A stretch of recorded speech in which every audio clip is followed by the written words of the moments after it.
Hello Abuja and welcome to your number one favorite program, Abuja Today on AGTV. I'm Jethro Ilya.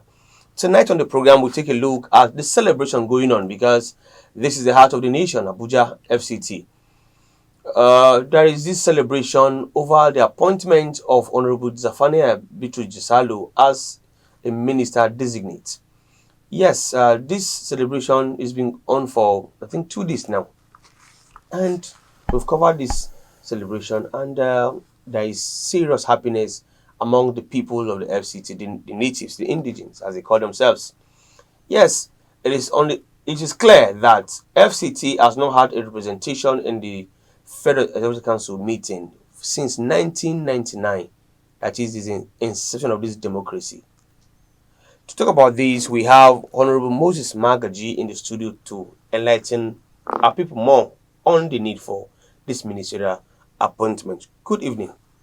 Yeah, good evening, viewers. Welcome.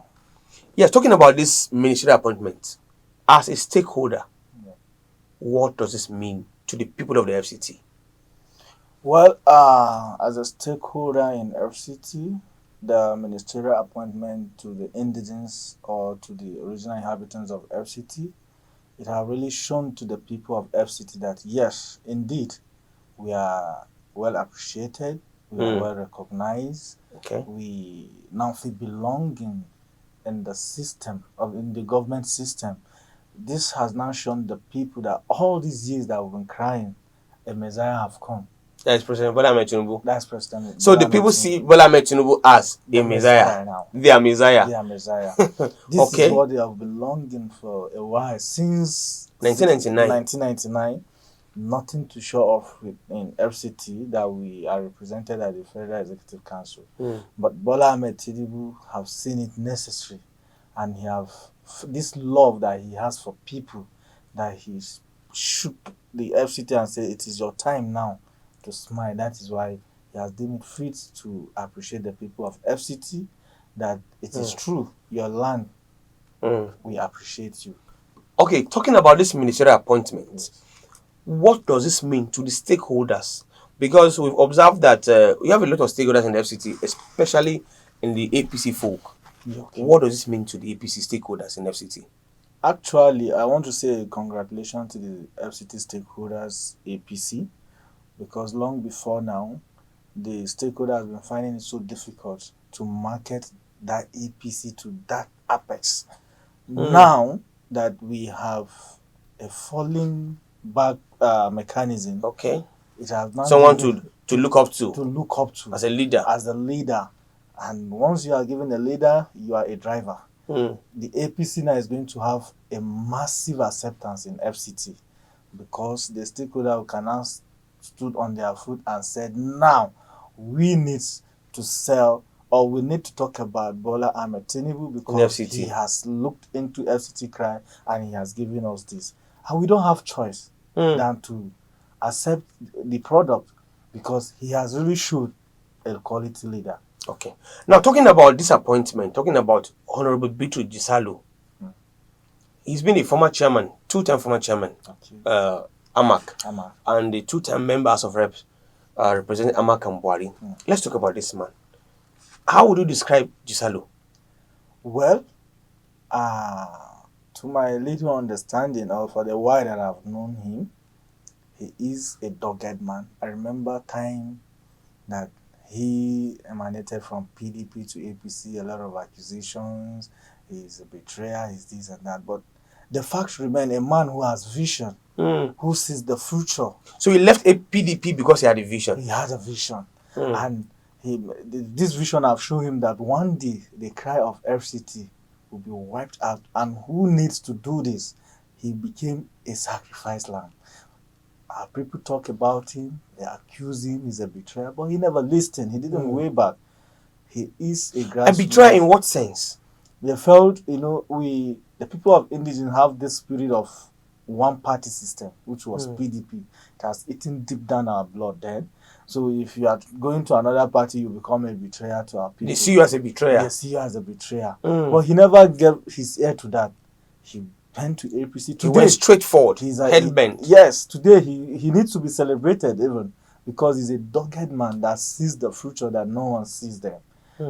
He is a grassroots politician. I know he's a man that is ready to do when he wants. Would you say that President Bola Ahmed Tinubu made the right choice? Of course he did. Candidate from FCT by appointing or by nominating Bitrus Zephaniah Jisalo? Of course he did. He made the right choice. He's also a man with vision.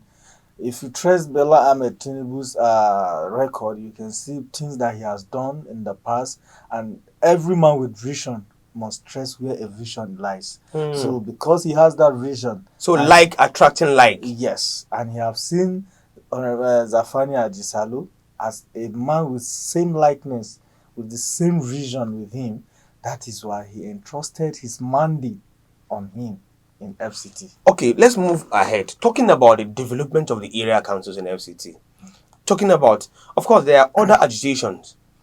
Aside, appointing a minister from the FCT is one among other agitations. Yeah.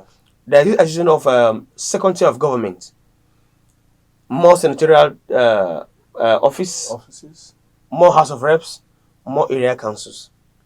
But let's talk about what the FCT has now. How well has the chairman performed? Wow, it's interesting. You know, when you are clamoring for a bigger thing, you need to show what you have used the smaller one to do to achieve. Of course, they are trying, but not to the expectation of our people. Do you think more needs to be done, especially by the council chairman, because they seem to be the major driver of FCT developmental coming to infrastructural development? Yes, more is expected from it. Though most of the time they found to give excuses or that excuses. Yes, feeling the problem is from the national. But I love what is coming up. That is the local government, Anthony. Okay. That the local government are in charge of whatever happens in their local government. Okay. So our people should not be seeing local government not functioning and be feeling the problem is from the national. No. So our chairman should be held responsible. They should be held responsible because they need to have this IQ of developing mechanism to run their local government, even without the interference of the federal. Okay, maybe for another day, there is this issue of harmonization of revenue collected from FCT area councils. But we'll talk about that on another day because it's a whole lot of discussion that we will have. But lastly, what are the expectations of FCT people from Honorable Bitrus Jisalo? Wow. Number one thing I would like to put across to Honorable Jisalo, in unity, we have been standing in FCT. Agitations are going on. Some part are feeling on top on this ministerial stuff. They are feeling some part of the indigenous people of FCT. Okay. I learned there are 9 tribes in the FCT, indigenous tribes. Yes. Okay. And some people are... Jisalo is one of them. Is one of them. And part of them are feeling they are suppressing them as it wasn't supposed to be the right natives. Person. Yes, the native. So what I'm expecting from him, first thing, he should bring together everybody on board. Bring everybody on board. In terms of appointing or putting some of his soldiers, he shouldn't relent on only the Baggies, neither the Gwaris. He should make it a general something to be accepted by the people of FCT. Wow. So that there will not be an accused finger on him. Okay. And to him, I should let him know that Bola Ahmed Tinubu is expecting more of him to do in FCT. Okay. If FCT is crying today, we are not crying to Bola Ahmed Tinubu again. It is him we are crying to. All right. Yes. That is how much you can take. Thank you for coming on the show this evening. All right, Abuja, this is Abuja Today on AGTV. We've been talking about the ministerial appointment, among other discussions, talking about FCT and FCT and FCT. What are the expectations of FCT people from President Bola Ahmed Tinubu? One has been met by the nomination of Honorable Zephaniah Jisalo as a minister. You can drop your comments, your question on our comment section on our social media handles at Adbadisha TV on YouTube and Facebook at Adbadisha_TV. You can follow us on our social media handles as they display on your screen. Call us on our numbers for questioning, for contribution. Mr. Moses Magaji, thank you for coming on the show tonight. Thank you. Hope to see you again and again. Thank you, viewer. My name is Jethro Ilya. Have a nice evening.